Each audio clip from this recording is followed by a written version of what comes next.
Karaniwan na tuwing bakasyon ang pagdagsa ng mga bakasyonista at biyahero na umuuwi sa kani-kanilang mga probinsya. At sa mga ganitong panahon nga raw, mas lumalabas ang ugali nating mga Pinoy na sadyang mapaghanap sa mga bago, lalo na sa ating panlasa. Kung ikaw ay nagawin na sa probinsya ng Aurora, siguradong narating mo na rin ang bayan ng Rizal dito sa lalawigan ng Nueva Ecija. Ngunit nakasisiguro ka bang walang nakalampas na bago sa iyo? Tulad na lamang ng pinakabagong Asian and Filipino restaurant na ito sa Barangay Poblacion Sentro sa bayan ng Rizal na unang kainang iyong makikita ilang oras bago mo marating ang Aurora. Pinakabago ngunit isa raw sa mga sumisikat na kainan roon ang Centro Colina Restaurant na pagmamay-ari ng pamilya Mungkal. Ayon kay Leia Ivy, Disyembre ng nakaraang taon lamang naitayo ang kanilang kainan na nagsimula sa konseptong nabuo ng kanyang ina. Mainly, ang Centro Colina Restaurant, we offer Asian and Filipino dishes. Nag-start kami last December 15, 2014,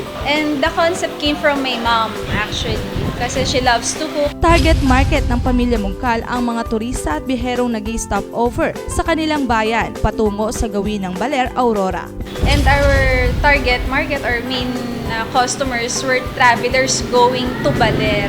At isa sa mga pinakapatok sa kanilang mga parokyano ay ang kanilang seafood pansit. Nakilala rin kami dahil sa aming pansit.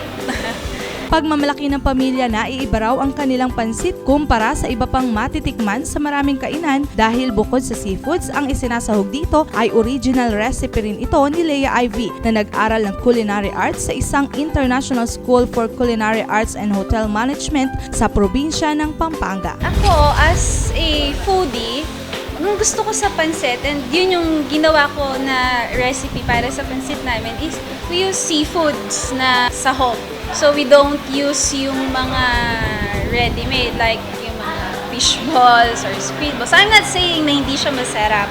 Pero yun lang, para maiba, para mas authentic yung seafood taste nung pansit. Sa presyong mula 500 hanggang 1,000 pesos, meron ka ng masarap na seafood pansit ala Colina. At bukod sa pansit, matatakam ka rin sa kanilang fish at Colina burger na base sa kanilang mga parokyano, patok sa panlasang Pinoy, partikular sa ating mga Novo Ecijano. Sa halagang swak sa inyong budget, mai-enjoy nyo na ang Filipino at Asian dishes dito lang sa Centro Colina Restaurant.